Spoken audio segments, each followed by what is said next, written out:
Well, with me in the studio tonight is Patrice Willoughby, Chief of Policy and Legislative Affairs at the civil rights organisation, the NAACP. Welcome to you, Patrice. Very good to have you with us this evening.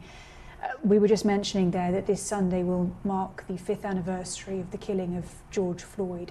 I'd just like to begin by getting your thoughts on that anniversary and where you think we stand in terms of the Black Lives Matter movement today. Well, Helen, thank you so much for inviting me. It is a critical time in the nation's history because 5 years after George Floyd's death, there has not been meaningful reform in policing, and recent actions of the Trump administration have canceled out the very real movement that the Biden administration took, and some of the investigations on patterns and practices of policing, and so it is disappointing at this moment.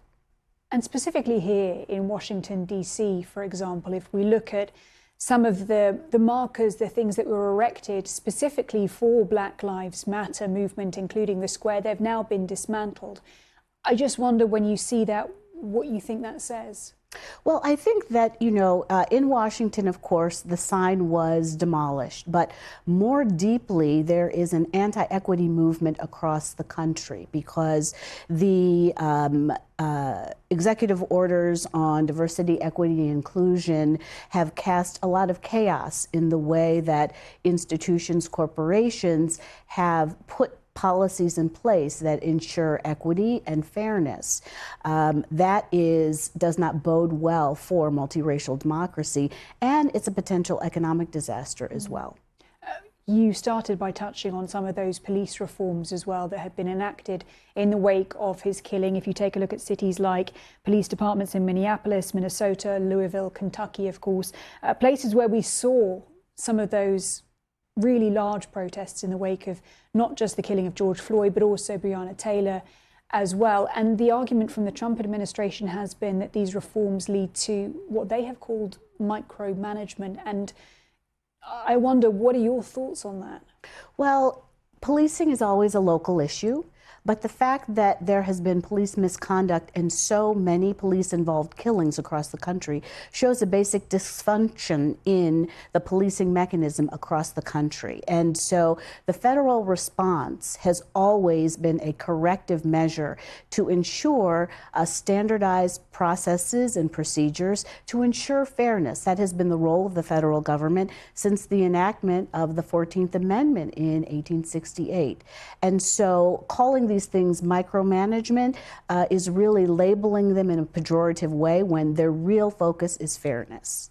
And going beyond that, specifically when we look at the case of Derek Chauvin, for example, we have seen people who are close to the administration, Marjorie Taylor Greene, for example, being among those who have joined the defense against him. What do you make of that when you hear that?